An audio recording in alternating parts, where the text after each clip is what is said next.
Hello, everyone, and thank you for joining the Edge Tech Podcast. My name is Howard Chaplinsky. I'm here with Devin Gamble and Antonio Rayner. Today's topics we're talking about facial recognition and biometrics in general, as well as security, and then we might even get into a little bit of video gaming with the Switch. So, starting off with the first topic, Face ID. Of course, we all know the most famous one right now is going to be the iPhone X coming out with Face ID. I personally am on the fence. I've had an iPhone for a long time and I like Touch ID, but I don't know. I'm open to Face ID. I know Antonio, you're not so open to Face ID, but Um, I'm I'm too scared about it because they said, oh, this one it can adapt as you grow. If, like, say if you grow a beard, cut your beard off, different things like that.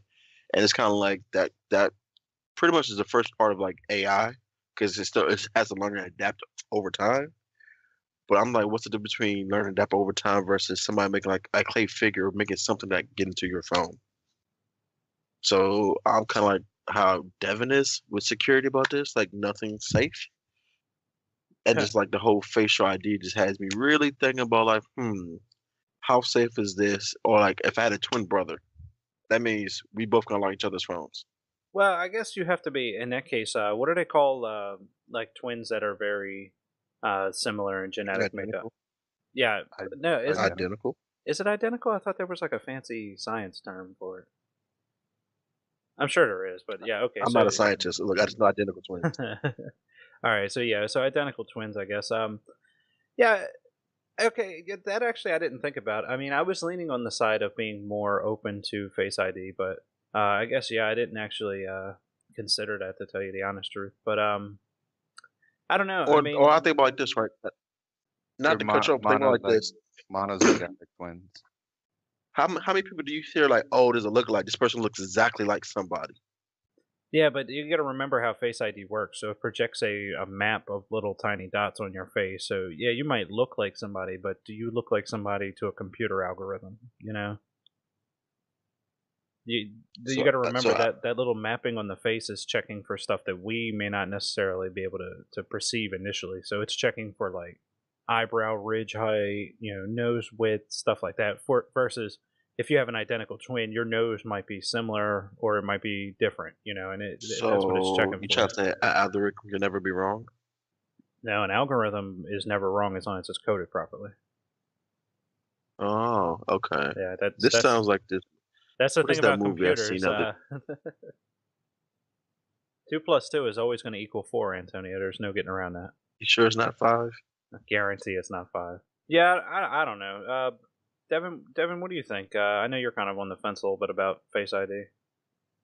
I'm a little upset that they removed Touch ID to add the Face ID feature into the phone, but I think the implementation that Apple has is much more secure than previous implementations in Android and Samsung devices because it's using a three-dimensional map of the face. So it's got like a dot matrix projector that puts like 300 points of precision on the face. So, to the human mind, it's really adaptable. You can put on glasses and that flip everything upside down, and over the course of a week or so, the brain will write everything so that even though the glasses are flipping things, you'll see the world right side up. Hmm. Similarly with missing vowels or words, the Hmm. um, We've all seen the Facebook. Only 5% of people can read this. Are you one of those? Like, yeah, exactly. So even though like identical twins will look very similar to us, of those 300 points of precision, it's almost impossible. There's a very low likelihood that all 300 points will be the same, mhm. because people grow at even slightly different rates, even if all of their genetic code is the same. One is a little bit colder at this time, one's a little warmer at this time, one sleeps for 10 minutes longer than the other, and then you have a millimeter or so difference in the direction of the nose in one direction. Not enough for a person to perceive, but enough for the system to Mhm. perceive. So I think it's very strong. I think it's gonna be not gonna be easily fooled. I mean, it's already you can't use a photo because it's three-dimensional. A mask isn't going to be exactly the same as a face, even though it'll appear so. So I'm not a proponent of the system because I don't know what the point of using that over Touch ID was, but I do think it is at least secure in my opinion. So that is something So to I give guess, it credit for. I guess my question is, do you think that's the most securest way to say secure a phone? Is that better than like the retina or fingerprint? Um, to me personally, I think it is because you have more points of minutia. Basically, you have more features on the face that you can back. You have the shape and size of the nose, the shape and size of the eyebrow ridge. And of course the retina, it has a lot of points of minutia, but I feel like the face has more.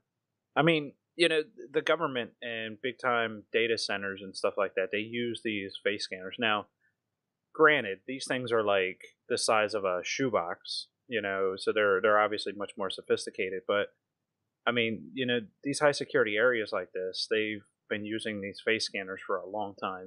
Data centers that hold credit card information that are PCI compliant, you have to go through, a facial scan, a handprint, a badge, a PIN number. You have to go through so much to get into them. So of course they use the most uh, cutting edge in terms of biometrics authentication. So were we talking about not long ago? Just to kind of stay on topic of biometrics, but weren't we? Wasn't the military trying to like come up with behavioral biometrics? I didn't understand that. Did we ever look into that any further? N- No.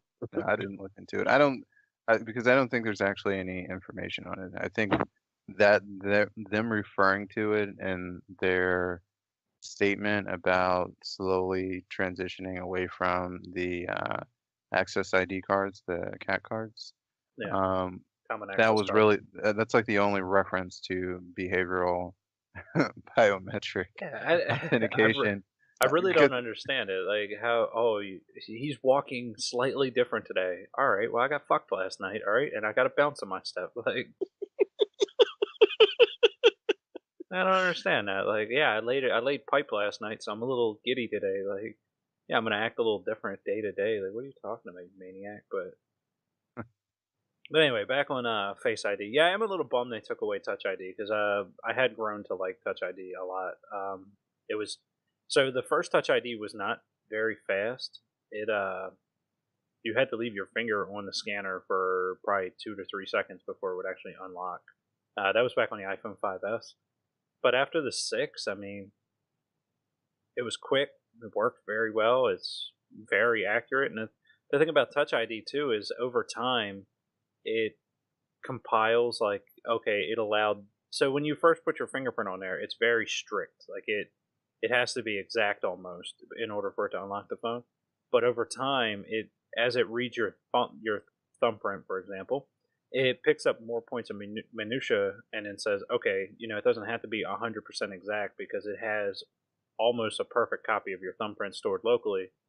So anytime your thumb is on there it's very accurately capturing it. So I'm assuming Face ID is probably going to be the same way. Um, I'm assuming that over time it's just going to have so much information on your face that it's going to be nearly impossible to trick it unless, like Devin said, you get a mask. But by the time you create a mask, like you have to really be like going after like the Secretary of Defense's iPhone in order to like spend the time and effort making a 3D mask of them. yeah, even then a mask, it's still not going to measure the same to the system because the mask has to sit on top of something. So all of the proportions will be off. The mask isn't going to be proportional. It's going to be overlaid on top of your face. So it's like your face, but you know, Yeah. I mean, but if you fatter, don't put fatter if you don't and put distorted. if you don't put the mask on, you just hold up the mask to the phone. Then it's still not going to be the right size. Unless, of course, if you 3D print the mask versus like the normal form of like molding the mask, maybe. But they've assured people that a mask wouldn't work. And I'm not sure how they're certain about points. There's really a lot of places to measure. I mean, like the typical fingerprint scan is like 6 to 12 points on the fingerprint. It 300 points is kind of it's insane in terms of points to measure. So it's a lot of places to screw up, even if you're copying a person's face essentially and printing a mold out of it. Um, it'll look the same to a person, but more than likely it's not going to actually measure the same to the system. Yeah, because once you run it through a mathematic algorithm, everything's different. And that's the thing. Like these cameras don't necessarily see our faces; they're capturing point data. They're saying point, 167 is here, point 168 is here. So it's just compiling all of that into an equation and basically spitting out a hash. And then the system compares the two hashes and says, okay, yeah, these are very similar. These are similar enough to say yes or no. So I guess the other big selling point too was it's supposed to be faster than Touch ID. I don't know about that. Maybe because Touch ID, if I pull my phone out of my pocket, I lift my phone up and just put my finger on the home button anyway. And by the time the phone is up to my eyes, the screen is already woken up and my fingerprints already been scanned. So, but I think they're basically the way that they're doing it is anytime you lift the phone up, it's going to shoot out the little dot matrix and scan your face. So I don't know. But don't if you have to wake the phone up first? No, because the way back on the iPhone 6, when you tilt the iPhone vertical, it actually the G sensor unlocks it. It turns the screen on, and then it's ready for input. So let's say your phone was laying on a desk and you pick it up, it'll wake Mhm. the screen up. Gotcha. But okay, I got you. I don't know, cause like you said, I'm looking at like how like the fingerprint scanner or Touch ID is kind of like how that's gonna lock your phone a whole lot faster. Even if your phone is at rest, you just put your finger on it, boom, the phone's unlocked. Versus with the whole facial recognition, you gotta pick the phone up and look at the phone. It's kind of like, hey, granted, it doesn't take long, but it's still seconds that you're wasting on to unlock your device. I Yeah. still don't understand that complaint. You have to look at your phone to unlock it. What other use do you have for your touchscreen phone that doesn't involve you looking at it, but will require the screen to be available? Like I don't understand that complaint. Like, oh yeah, with Touch ID, I can unlock it while I'm pulling it out of my pocket. So, like, if it unlocks instantly the moment you look at it, what's the difference in usage for you? You can't really use the phone without looking at it, other than to do stuff that you could do with the volume rockers, basically. I mean, like that's it. Everything else is a touchscreen phone. Like everything else, you have to look at this I mean, I phone guess, I system. guess, I guess I look at it like this. Like, problem is that when I'm at work, I listen to YouTube all the time, but I listen to YouTube through the app. So if my phone goes black, it stops. I don't have to look at it to turn it back on. I just need my phone to unlock so it continues to play. You can also change your timeout settings while the video is playing. But no, I get that. Yeah, I mean that's extra stuff I gotta do versus kind of like unlocking, boom, Well, it keeps going. see, Also, I don't understand why YouTube would turn off the screen anyway. Like Netflix doesn't turn you have off, to but you have to other put it in full screen mode. If you put the video in uh, full screen, it won't turn it off. But if it's Yeah, not in full screen, it will. But okay. I'm glad Antonio brought that up because Apple had already said that they were going to basically you can tap on the screen to wake the phone up, and even if the phone's on a desk, like face down or not face down, but laying on a desk face up, if you tap the screen, then it'll start the projection and face recognition. So you should, in theory, be able to just look over, glance over at the device, tap the screen, and then it should unlock. Obviously, brand new tech. We don't. There's no way to test it right this second. The pre-orders start what Friday? Friday at 3 in the morning. But are you staying up for that pre-order? well, I get up at 4 in the morning, so I just get up an hour early. Oh, so sidebar. Has anybody seen? The reason I bring this up is because I'm selling my iPhone 7 to my buddy Scott. Has anybody seen the Pixel 2 reviews? I've started looking, but I didn't have time to finish reviewing them. Bro. But from what I've seen so far, it's kind of like mixed reviews. Yeah, Uh, I've read the reviews on the Pixel too. They aren't glowing. The Pixel XL has gotten much better reviews, but the see, original Pixel, or Pixel 2 XL, whatever. yeah, we're talking about the Uh, Pixel 2, obviously. yeah. Well, oh, well, yeah, the Pixel 2 it's like the iPhone 8 versus 8 Plus. The, it's not the more powerful phone. No, well, what I'm getting at is The Pixel 2 suffers from iPhone 6 bend gate problems. Like, there's people out there just like taking these things and just bending them right in half. Like, they're like, yeah, it Mm. doesn't take very much effort. And then they're doing scratch tests and stuff on these things, and these are supposed to be Corning Gorilla Glass, and yeah, they're just like getting scratched to holy hell, and they're basically like, this is a $900 phone, and it is not uh, durable like a $900 phone should be. You know, they were like, this durability and the way it is, this is like a $500 phone. The screen I mean, resolution you also doesn't look gotta that think great. about it though. If you make that phone, I can squeeze it and it gives me the Google Assistant. That will compromise the stability of the phone. Yeah, but that should be something that you determine in QA and say, you know, initial prototyping. Hey, if you squeeze this phone too hard, it's going to just snap in half. Like, that's something that should have been brought up in initial prototyping. Like, oh, maybe that's Oh, not a good idea. oh, don't And they're get me not. wrong. I agree with you 100% on that. Like, hey, if I squeeze the phone, that means it's easy. It's compromising the structure of the phone. So if I fold it this way or that way, will it break? And Yeah, do a stress test on it, so that we have proper numbers to say yes or no. yeah, you know, and that's the biggest thing is this is a $900 phone. Like, you can get an iPhone for nine I hundred I dollars. want to point out that the Pixel 2 is only $650 retail. It's not a $900 phone. Are we talking about the XL? Oh, the XL. Okay. Yeah, Yeah, that was. I thought we were talking about the plain there's Pixel. Yeah. there. Well, both Pixels are susceptible to it, but yeah, we're talking about the obviously the most either. Irregardless, if you're paying, would you pay $800 for a phone that can be snapped in half very very gently? You know, I'm not gonna pay $200 for a phone that can get snapped in half that easily.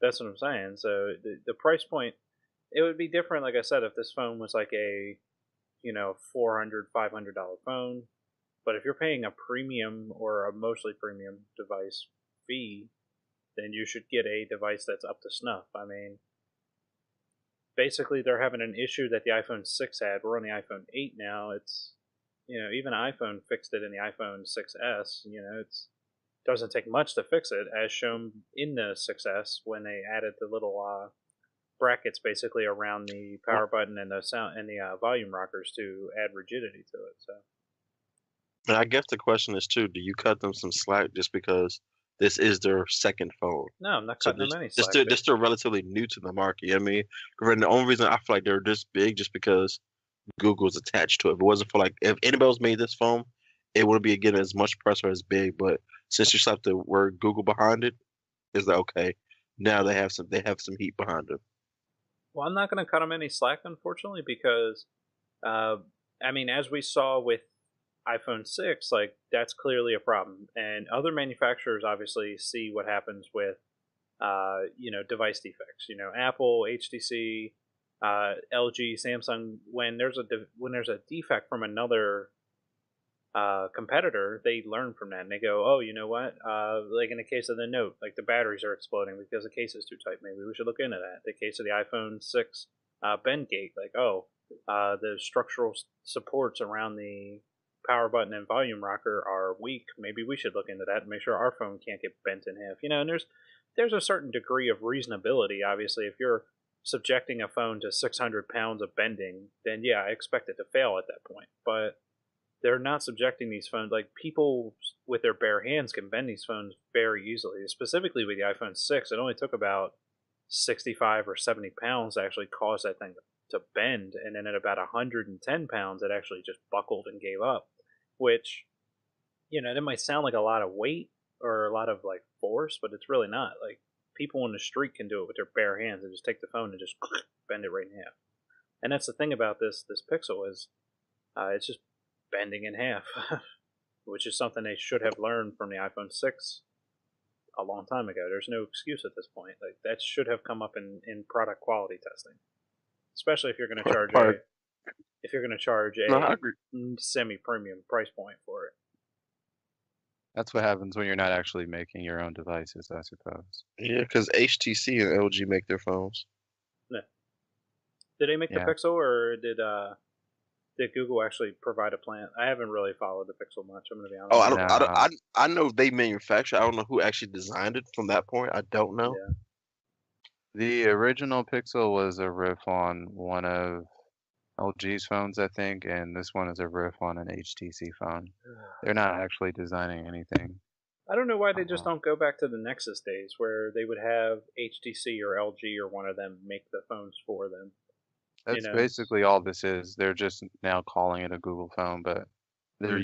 they're using pre-existing templates from the manufacturers, and then added like they painted the outside of the aluminum chassis like a two-tone to kind of make it stand out, but it's otherwise just the same phone yeah. that the manufacturers have already made. But I agree with both of you guys. There isn't any excuse for that kind of fragility in a phone that's even 150 bucks new. I mean, there's no excuse for it in any new product. There isn't any excuse. So Yeah, you're right. It's too much research and development you should have people doing, so that way you can put out the best quality you can. Especially when you, like you said, you're on a big stage like that, so everybody's gonna be extra critical of you. So you would think that you would do all your research, so that way you won't get bad publicity or as much, because no matter what happens, somebody's not gonna like your phone, but you can still limit it of they don't like your phone because of personal reasons or because you don't have this feature, that feature versus your device is breaking. Well, like I yeah, said, the research is already out there. Like this happened to Apple with the iPhone 6, so it wasn't like this is No, uncharted territory. So there's no excuse for it, in my yeah, opinion. and that's what say you're right. There's no excuse because they didn't do enough research. Like, oh, hey, let's test this up because, like you said, Apple had this problem a couple of generations ago. Now they don't have it now. Let's try to figure out what it did to fix that issue. So that way we put our phones out. We don't have the issue.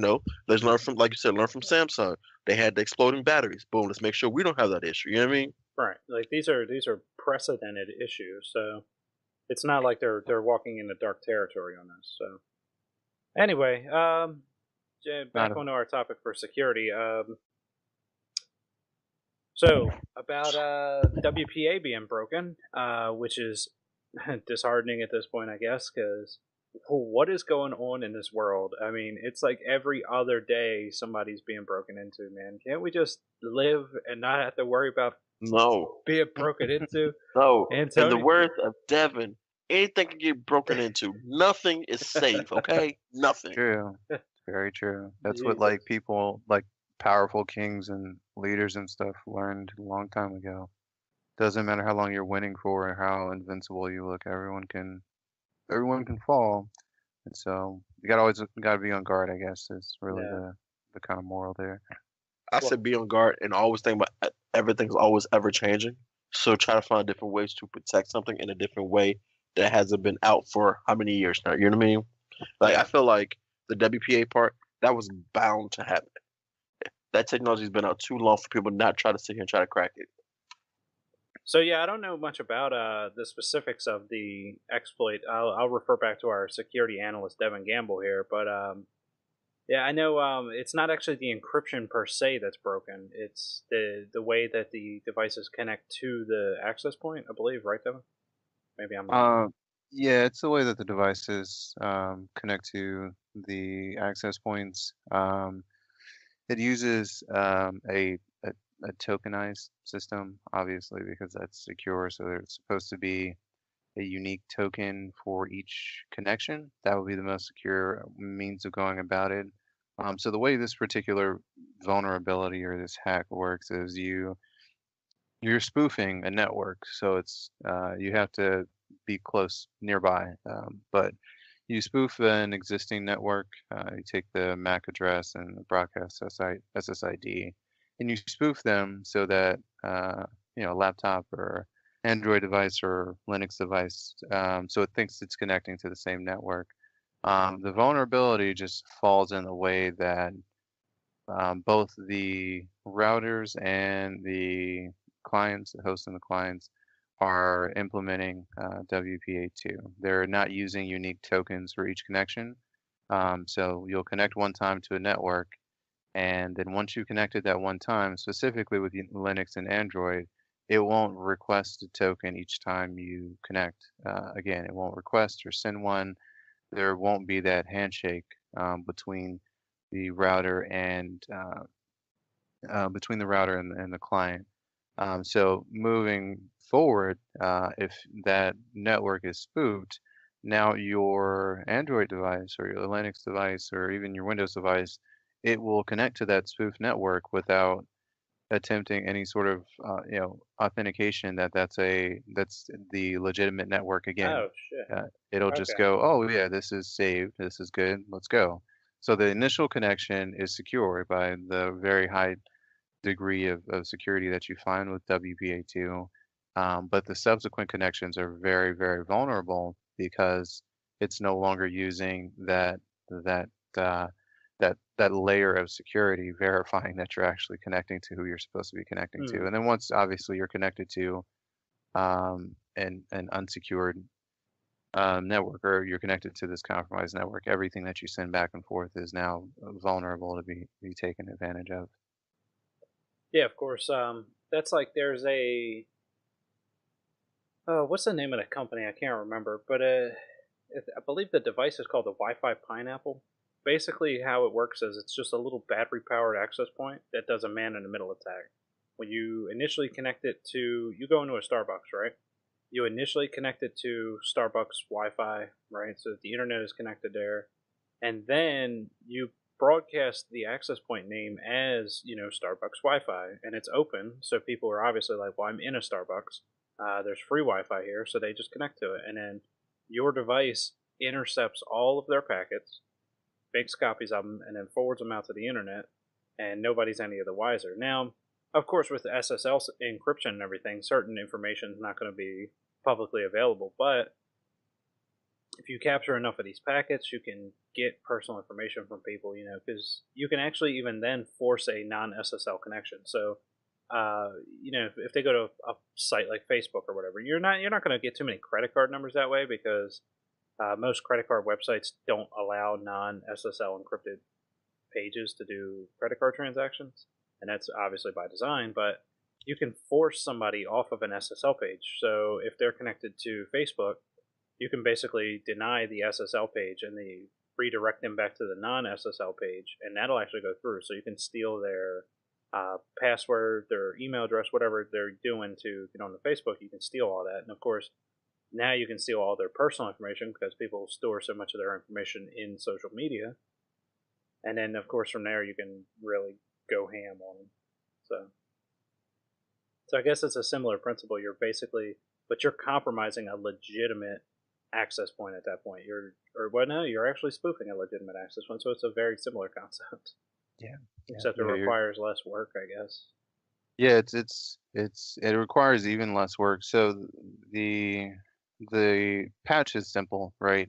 Don't allow the reuse of keys of the security keys. Yeah. Make each session require a new legitimate key, and then you basically close that vulnerability entirely.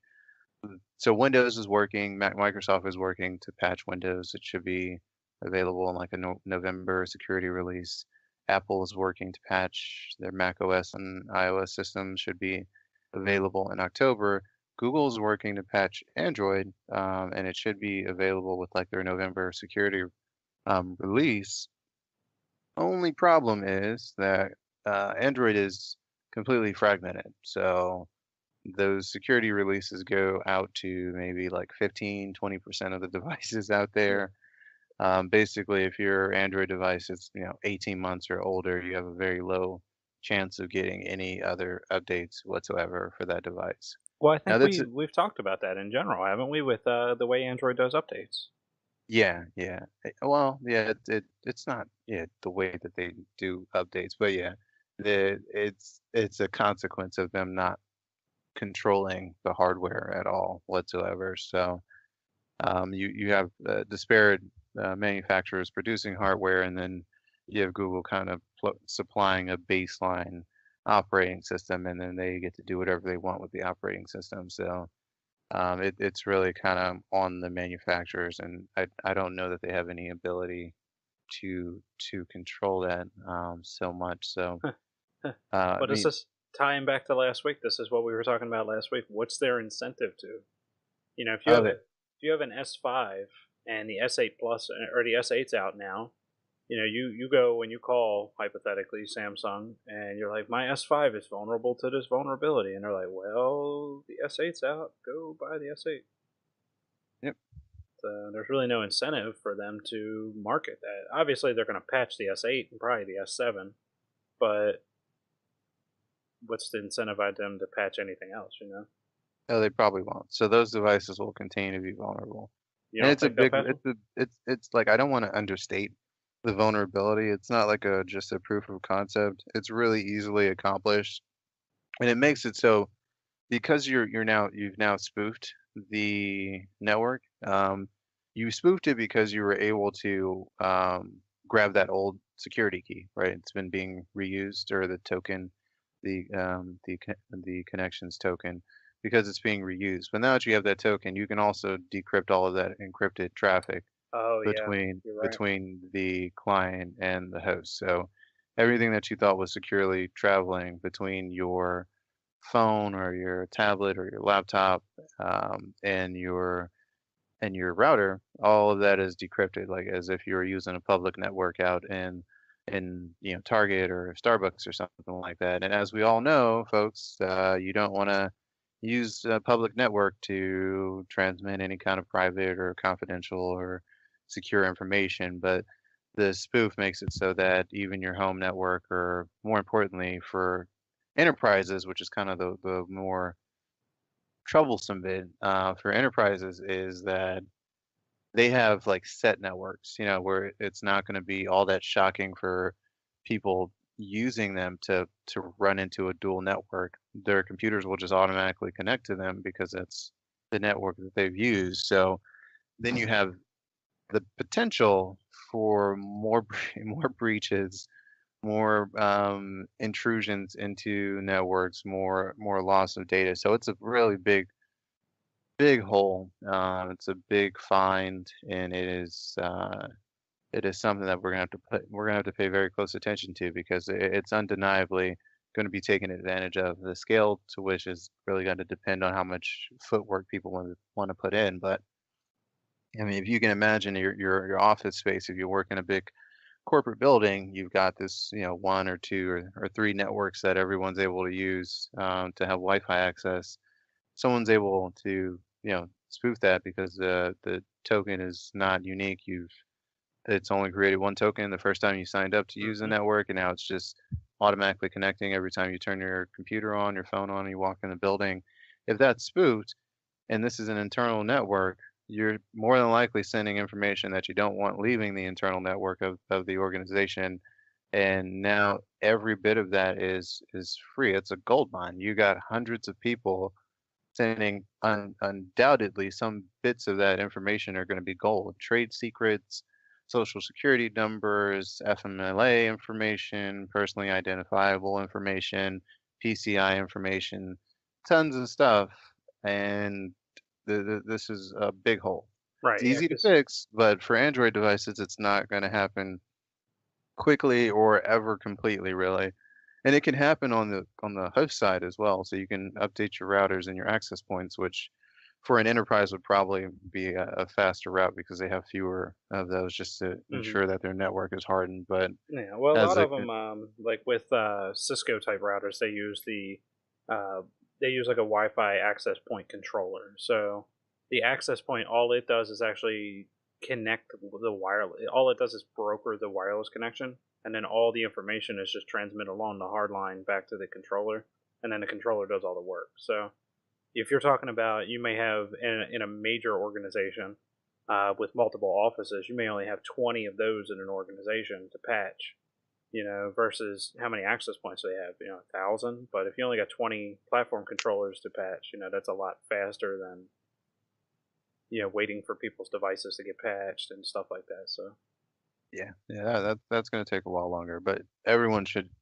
listening should be very careful until the yeah, latest I Windows agree. update is released, and or if you're using Mac, until the latest Mac update. And if you're using Android, you probably should just kind of avoid at least using Wi-Fi. You may want to switch to cellular or something. Not to say that cellular is completely secure, but So what uh, what our chief security analyst here is saying is, if you're on Android, just go ahead and throw your phone in a fire and get a real phone like an Apple.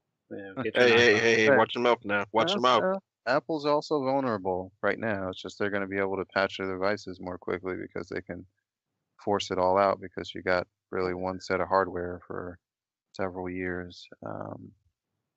No, it's not about having just one set of hardware, because the hardware is actually different. It's that they control access to the App Store, which has the software updates, so they can That's push what Google. this. That's what That's what the Pixel's doing. Right, but yeah. So the Pixel and the what were the Nexus devices? They actually connect, like they run vanilla Android. So as soon as Apple releases the patches, they're going to get the security patches immediately. It's all the other manufacturers who make changes that won't Mhm. actually allow it to happen. So But then too, you gotta realize too with some of that, it's not just the manufacturers. I know like Verizon, because I yeah, personally have it. It's like like Android or Samsung will send something out first, but Verizon won't release it to like the S8 until they go through their protocol. yeah, because again they're making changes to it. So when you have iPhone, nobody makes changes to the iOS except for iPhone. So Including you, which is also the downside.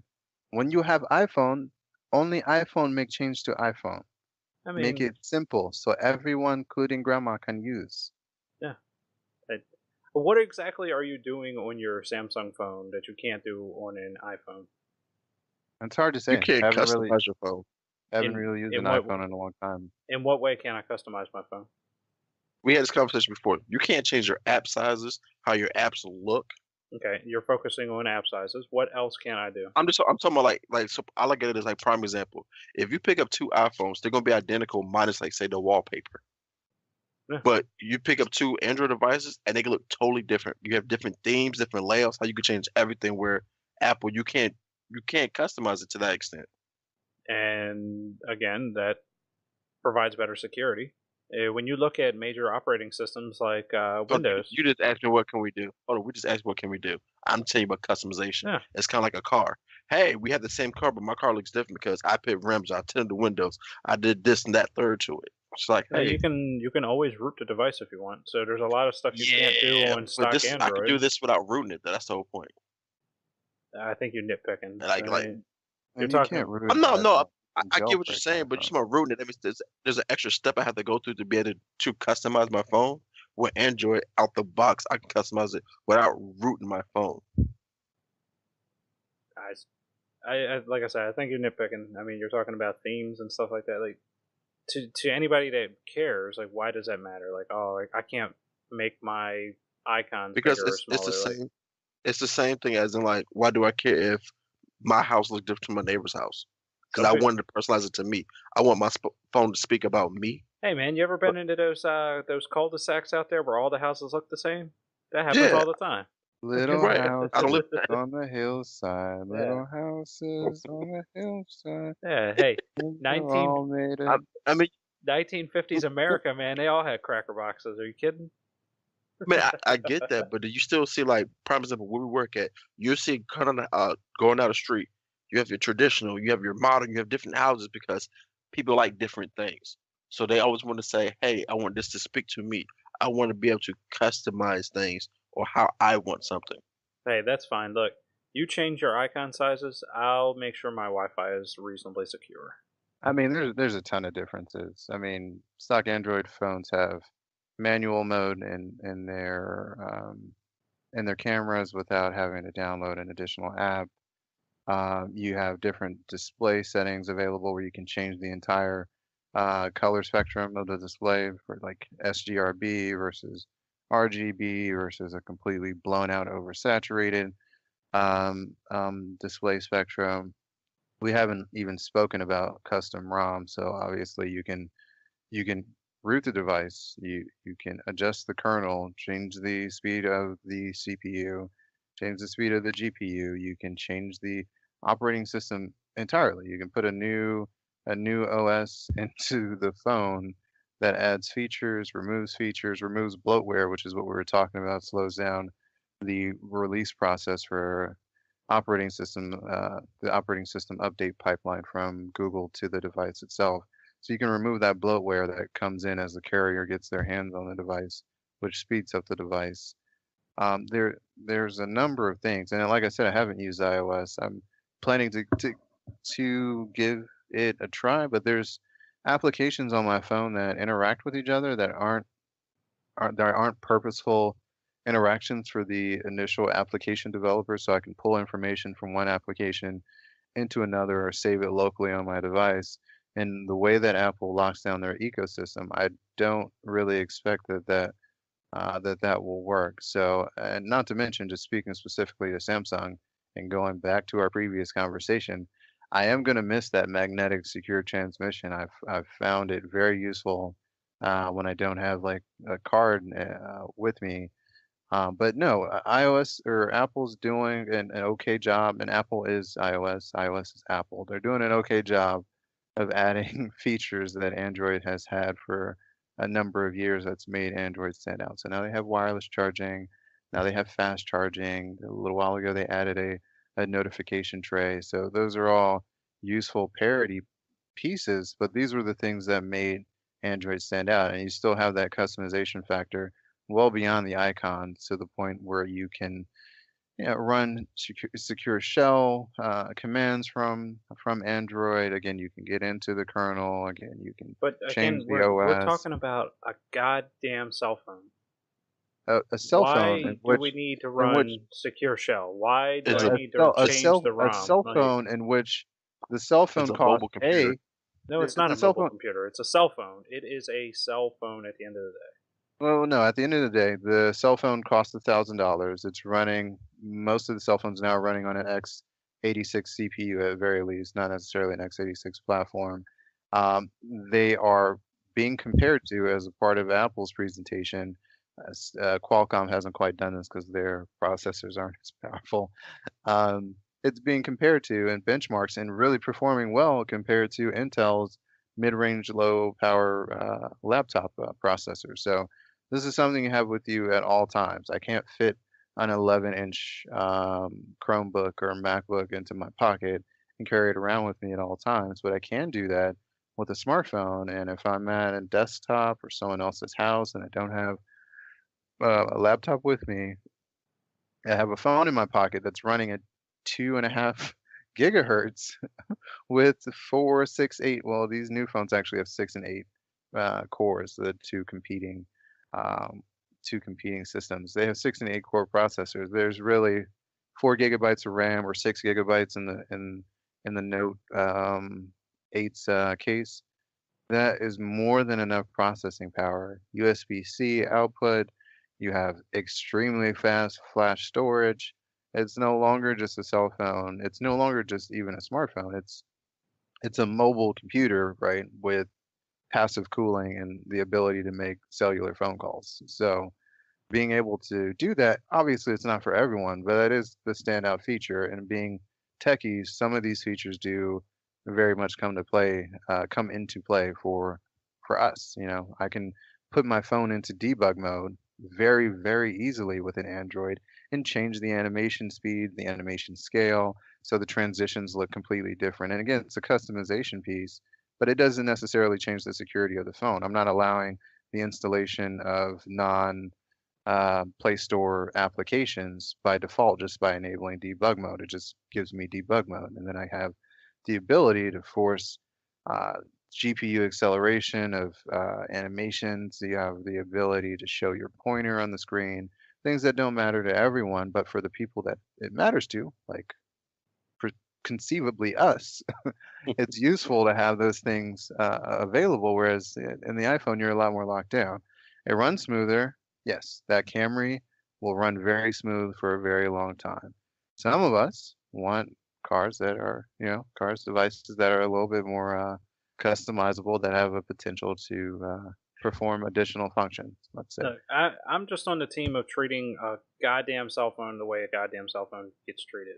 Well, no, Nokia is still producing phones. I have a three and a They half were, they were, pound tablet computer in my book bag that lasts for 11 and a half hours, and I carry the book bag with me Look, man, everywhere. So if I need, and it's got a Verizon SIM card in it. So if I really need to work on a computer, I'm not going to break out my cell phone. I'm going to break out my 10-inch computer, and I'm going to actually do actual work. Can I access my home network from my computer or from my cell phone? Yes. Can I access Secure Shell through Reflect? Yes. Can I access Remote Desktop Protocol through RDP from Microsoft? Yes. I can do all that on my cell phone. But my question is, why in the fuck would I? Because it's a pain in the ass on a 5-inch screen when I have an 11-inch screen in my fucking But book that's bag just that you. can But do that. if you have somebody who's on the go constantly, it gives them the ability to do things when they're not able to sit directly in front of their computer. Like I said, it's a pain in the ass. I've done it on my cell phone. When I was in Japan, I monitored a lot of my internal networking from my cell phone, and it fucking sucked. It was Yeah, hard. but listen what you just said. It sucked, but you were able to do it. That's the whole point. You still reap the benefit of it. Yeah, I really wouldn't say in that use case, yes, it worked, but that was a temporary use case. If I was doing that every day, I would definitely break out my laptop.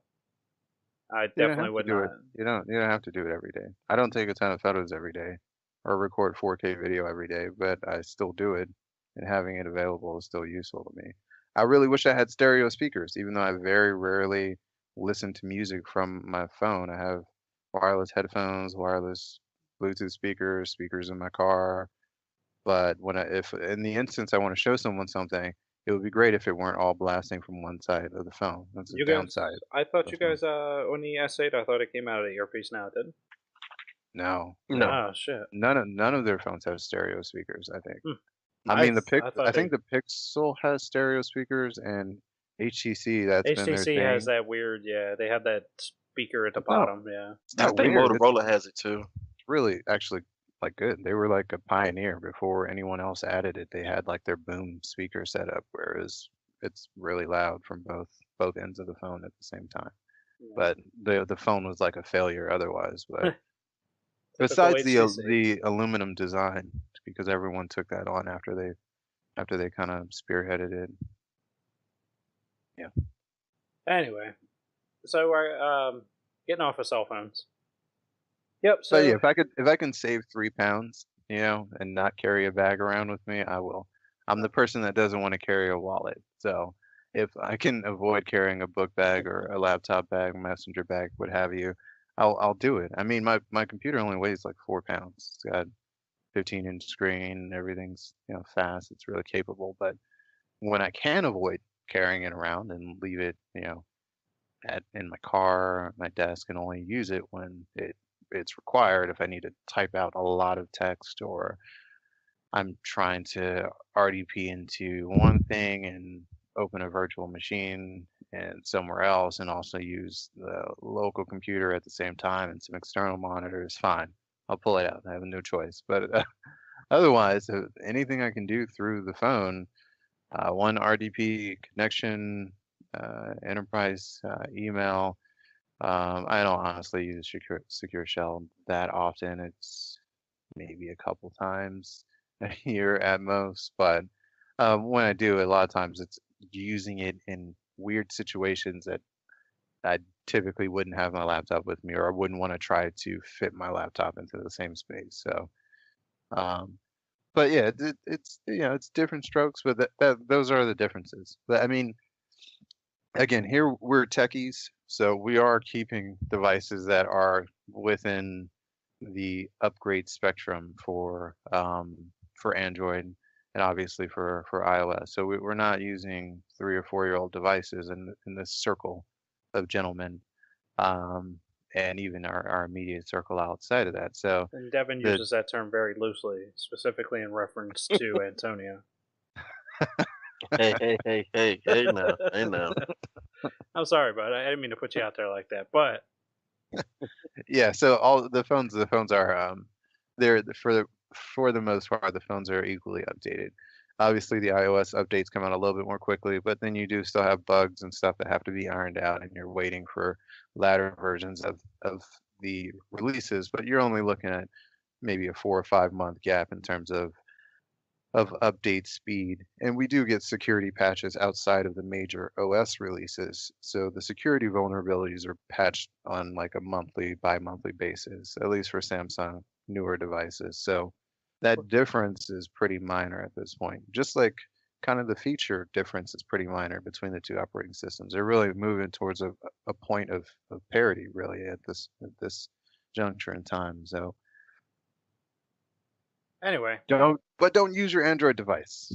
Sorry, but don't that use was your Android that was device our for the original statement. Just throw it in the fire. for the time being. Don't do any banking Yep. transactions over your Wi-Fi network. Don't send any social security information. Just use your cellular network for that.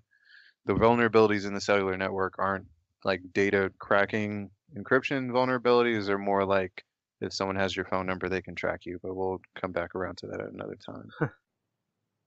So, all right, well, moving on. I think we've beat that horse to death at this point. So yeah, boys. It looks like the Switch or Nintendo in general, I guess, after all these years of trying to be the family man's console, oh, you got something for the kids, you got something for grandma, you got something for the parents.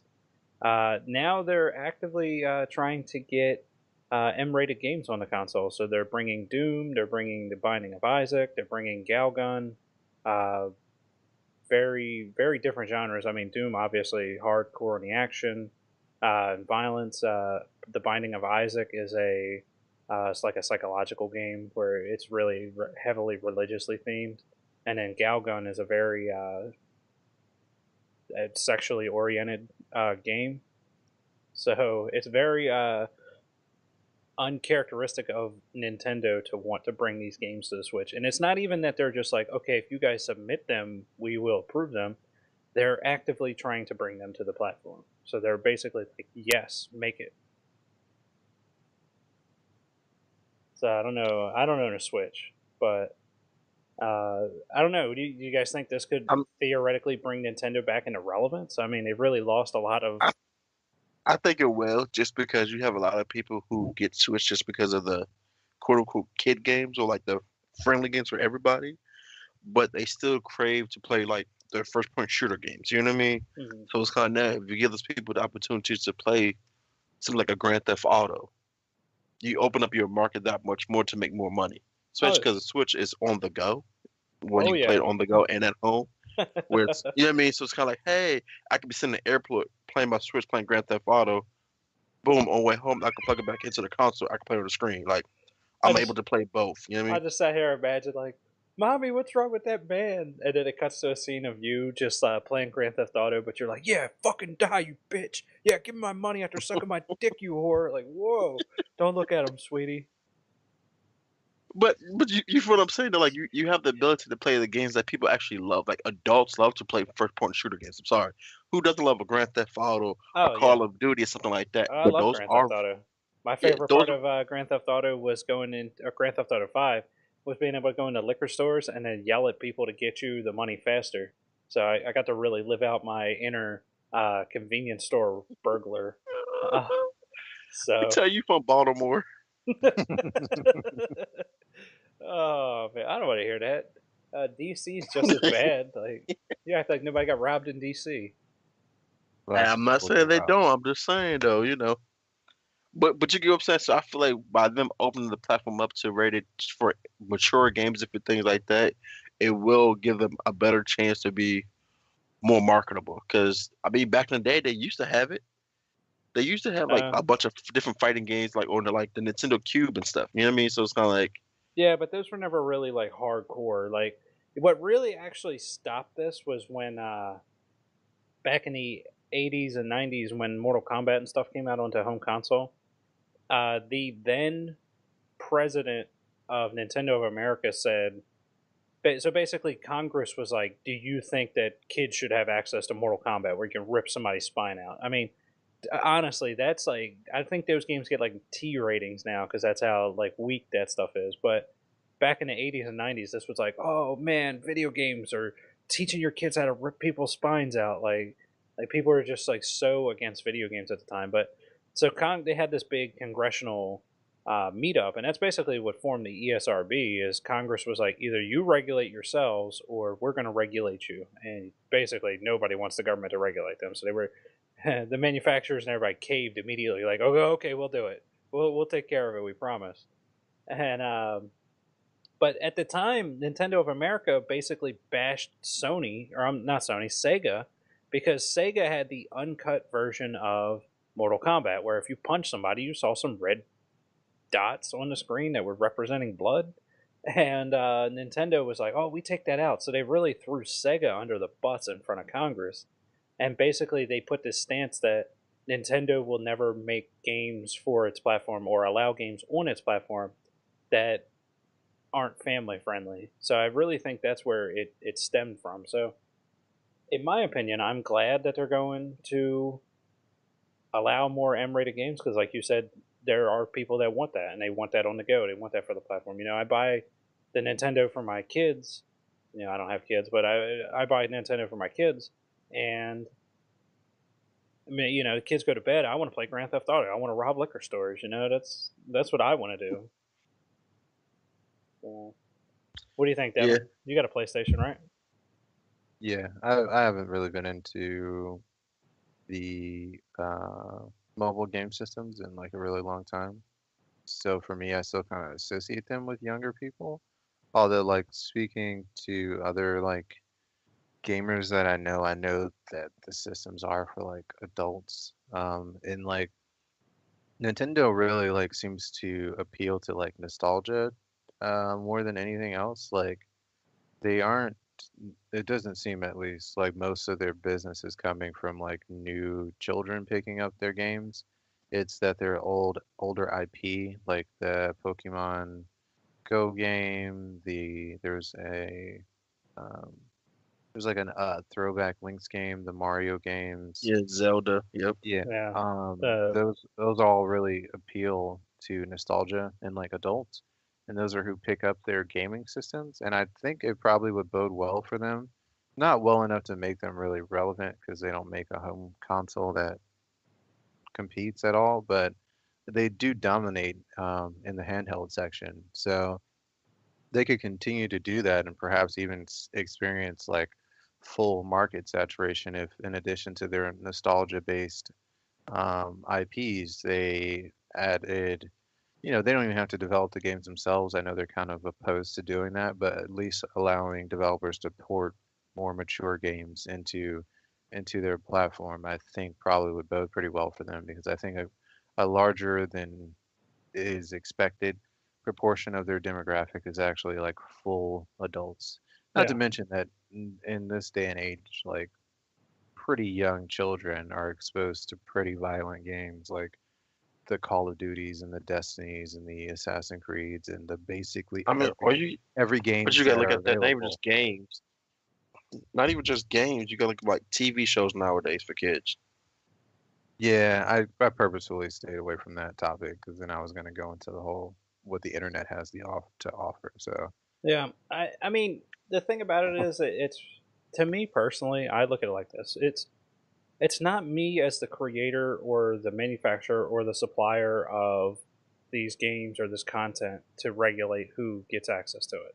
If you're not watching your kids and your 9-year-old kid goes, I want a game that clearly says on it rated M for users 17 and up, and you're like, I'm such a detached parent that I don't care and I'll just buy him whatever he wants to shut up, that's on you. When your kid, you walk in on your son playing a game where he bangs hookers and decapitates people and blows people away with guns, that you did that. He couldn't buy it on his own, so you brought that on yourself. So that's how I personally look at it. I'm not a big fan of censorship at all. So to me, it's not the way I look at it. Personal censorship is you creators shouldn't be required to censor themselves. It should be up to your discretion. If you don't like it, don't listen. If you don't like it, don't watch it. If you don't want your kids watching it, then make sure your kids can't watch it. Don't give them access to it. That's completely on you as the parent and you as the consumer to do that. So, and now I do agree with the rating system, the ESRB and the Motion Picture Association of America. I agree with those. Their information should be available, but again, who really looks at that? Because not to get too off topic here, we were talking about video games, but look at the movie Deadpool. When I went to go see Deadpool in theaters, there were people in there with like 10-year-old kids, and they walked out after like 5 minutes, and they were just like, people posted on social media like, oh my god, this movie Deadpool is disgusting, I can't believe I took my kids to go see this. And I'm like, it's rated R. and it has a laundry list of reasons why it's rated R. But even at that, once you do your research a little bit, especially if you take your kids to a movie, I guess like as parents are like, hey, like let me see like the trailer. That the trailer look like something I would not take my kids to go see. Like Exactly. let's be real, like hey, they are way too young for this. They're not gonna understand it. They're gonna have these words. No, like I'm not taking you to see that. Right. This is like you said. This is not like hey, we're gonna have the sing along song. Let's sing this song. Get up. No, it's like hey, come on, it's Deadpool. What Yeah. did you expect? Exactly. And I mean, you guys are both parents. You know, let's say hypothetically you had 9-year-old kids or 10-year-old kids, or let's even say 11. You know, just in that early teen rated range, and they were, you know, they came to you and said, "Oh, can you take us to go see Deadpool this weekend?" Most That, likely, because you guys no, are responsible parents, you'd say no.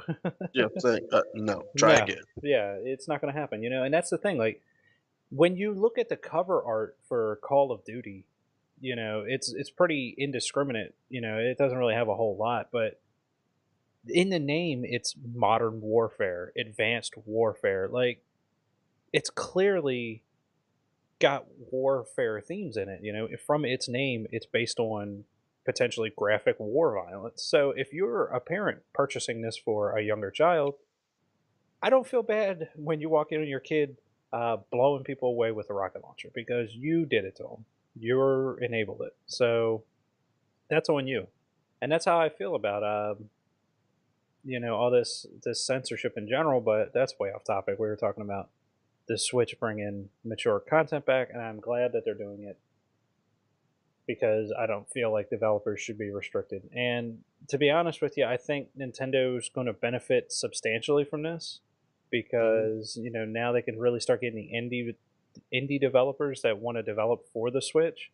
Now that they've got their basically their creative license to do so, I think this will help Nintendo out massively because there's a lot of games that you can play, like especially indie games on PC, but they were never really picked up by the Switch because or Nintendo in general because they were you know rated M for mature and Nintendo was like no none of that. So it was very difficult to get onto a Nintendo platform, you know, a 3DS, a Wii, a Nintendo Switch now. You know, it was hard to get on there because Nintendo just didn't like it. So I'm glad that they're open now. And according to the creator of The Binding of Isaac, so The Binding of Isaac actually tried to come to the Wii at one point, and I believe the Switch when it first came out. And Nintendo basically just put the brakes on them and said, no, we're not interested in this. We don't want this on our platform. And then out of nowhere, basically, Nintendo came back and said, actually, we would like you to make your game for our platform. Please do this. And they were ecstatic about it. A because obviously it's another market for them to get their game out there and their product out there.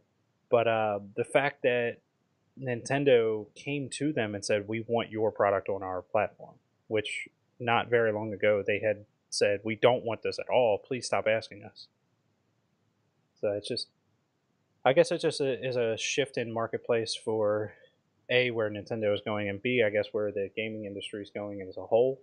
Obviously, Xbox and PlayStation have had M-rated games for a long time, which is I feel personally is what led to their dominance in the market. So that and superior hardware, obviously. Yeah, yeah. Superior hardware played a really big part in their Yeah, dominance. I mean, yeah.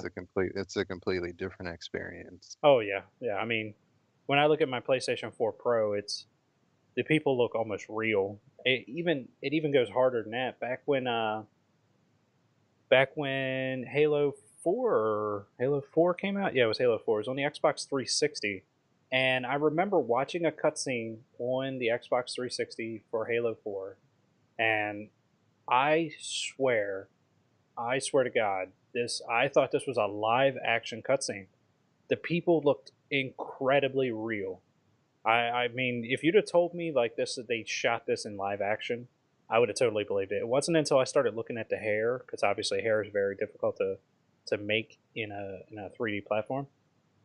That's the only way I picked up that like these people weren't real. And I mean, even the zoomed up on the faces, I was like, man, this is incredible. Like, and this was the Xbox 360. I mean, you know we have the PlayStation 4 Pro and we have the Xbox One X coming. Like, those are as powerful as tippy top of the line computers, basically. So the things that developers are going to be able to do very shortly are going to be incredible.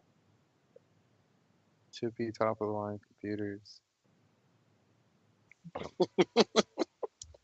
I would agree that they're comparable to near top of the line. Maybe not once you start getting into SLI and stuff like that, but honestly, the graphics card manufacturers they're going away from SLI. Like I wouldn't surprise me before too long that they don't support SLI at all. So, or well, SLI and Crossfire. Let me get both manufacturers in there, even though GeForce and Nvidia dominates the market, but we'll add both manufacturers for argument's sake. But yeah, I mean, Nvidia dropped support for multi graphics cards besides 2 graphics cards in SLI, and AMD pretty much did the same thing. I think the manufacturers are going away from multi graphics card setups, and before too long, it's going to be a single graphics card setup.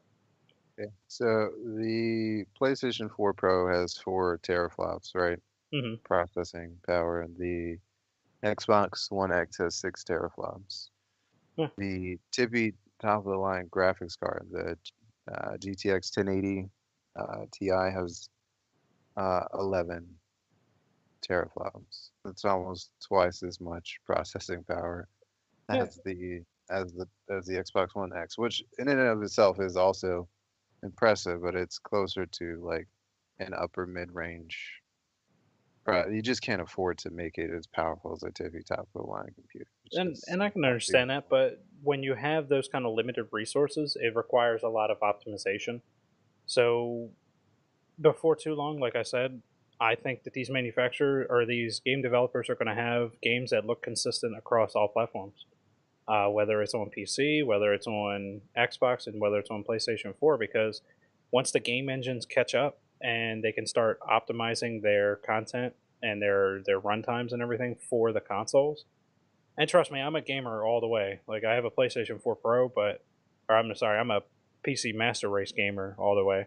I have a PlayStation 4 that barely gets touched, besides a couple of PlayStation exclusives, but everything else is done on PC over here. So, and I like my SLI setup, and I like my NVMe drives, and trust me, it's incredibly powerful. But do I ever max it out? No. I don't even think I could max it out with Crysis. Are you running in 4K? No, I don't have a 4K monitor. 1080p. Are you running at 120 frames per second? I am running at 120 frames a second in 1080p. Okay, so you do have like the ability that there are displays out there with four times as many pixels to push. And if you want I don't to think talk on about, this one. This one's not. This display isn't. I might be able to super sample it, but it's not. I mean, that would help some, but I mean like a native 4K Yeah, it's display. definitely not native 4K. It's a little older. Yeah, but what I'm saying is that potential is out there. So even though you're not maxing out your current display settings, if you want to go for that maximum realism, you do still have 4K monitors out there. Yeah. And you do still have the ability, right, realistically, to downsample, right, from maybe 8K um, down to 4K and like realize, fidelity that is like unspeakable, right? Your eyes just like water looking at it. It's like the most beautiful eye candy ever. But no, I mean the consoles still have limitations, so Yeah, and I get that, constantly. but you got to remember too is so it's not just about having the beefiest hardware. You still have to have a game that can take advantage of it. So, like in a situation like Crysis, if you stack Call of Duty and Crysis together, yeah, there's going to be a substantial quality difference. Crysis 3 looks leaps and bounds better than Modern Warfare 3, hypothetically, even though they can both run on the same system. So that's the thing. Like, you have to actually have the content that can maximize that system out.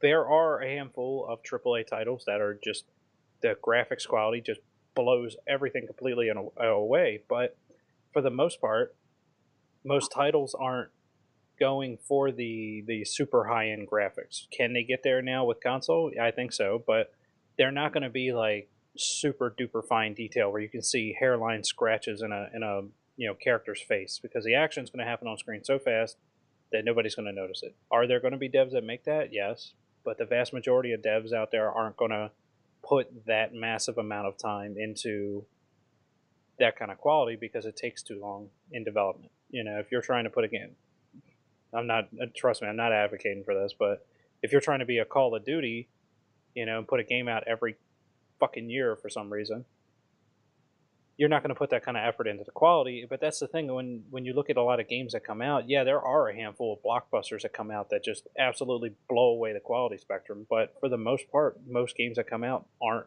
earth-shattering in terms of quality on PC or on console. And a lot of times you find that it takes the user base. Like, look at Grand Theft Auto 5. They had a mod out there that improved the graphics substantially. Could the developers have done that? Probably. Did they? No. Yeah, but they had so much time. Yeah. So much time. But that's Like that's just making my point. They didn't do it. So the PC version came out like 2.5 years after the the PS3 and Xbox 360 versions. Like, yeah, they had so yeah, much time. and I completely agree. I think they should have done it, but they didn't. So, even if I'm running two 1080s, but if I had two 1080 Ti's, I'm not going to max it out if the game itself doesn't max it out. So that's back to my point. I think consoles and PC are going to start getting very similar, and it saddens me a little bit because I like PC gaming more than I like console gaming. But that's the way the industry goes, Hopefully, game devs can still come out with better looking PC games, but we'll see. They do. You just have to you realize like the newest consoles are aimed squarely at 4K. So Yeah. if you switch to 4K, you'll find obviously that your GPUs will be sweating significantly more to keep up quality, and it's not comparable. I mean, it's not comparable. The PC versions will always have, a greater degree of texture, streaming options, greater shadow options, greater draw distance Oh yeah, options. yeah. No, I It's completely trust me, buddy. I'm PC master race all the way. Yeah, I spent a lot of money on this rig, so it's getting its use. Don't get me wrong, but like I said, I think consoles might start catching up. And realistically, the only and thing. then we have VR, not to Oh yeah, not yeah. Well, not not to mention. we're not gonna touch on that this week, but yeah, yeah. Of course, VR is incredible, and trust me, with two 1080s, the VR capability is incredible. I don't obviously have the room for a VR setup, but I have played with a VR setup, and it's nice. As soon as I get the space for a VR setup, I think that's where I'm going. Yeah, just kick your neighbor out, break the wall down. I wish. Actually, they're not there anymore. They died. Oh, problem solved. Well, I don't know if Done. they actually died. They're not there anymore. I know that, but What? Oh, they died. Well, I'm not sure they died, but like, they problem. moved out. So the way I look at it is, if I come out of my house and the apartment next door to me is empty, okay, they must have died. That's how I look at it. I don't talk to anybody, so I have no idea what they're happening there. Anyway, so yeah. Any last thoughts, Antonio? You got anything for us? nah, I'm just ready for see what games get put on the Switch. That's it. Yeah, you can start playing that Galgun, buddy. Shoot them girls until all their clothes come off. Oh yeah, Okay. Antonio likes. Well, uh, can't tell everybody my secrets. hey man, I didn't mean to put you out there again like that, but hey, whatever you're about, buddy. Anyway, I guess it's a good place to call it for the weekend, boys. Really appreciate all the listeners. Thank you very much for listening. Check us out on the web, edge-tech.net. Got plenty of articles, got links to podcasts, plenty of stuff coming down the pipe. Probably going to be coming out with our first video soon. So check us out on YouTube very soon. And again, thank you very much for listening. I'm Howard Chaplinsky. I'm Devin Gamble. I'm Antonio Rayner. And we really appreciate it. Have a great weekend.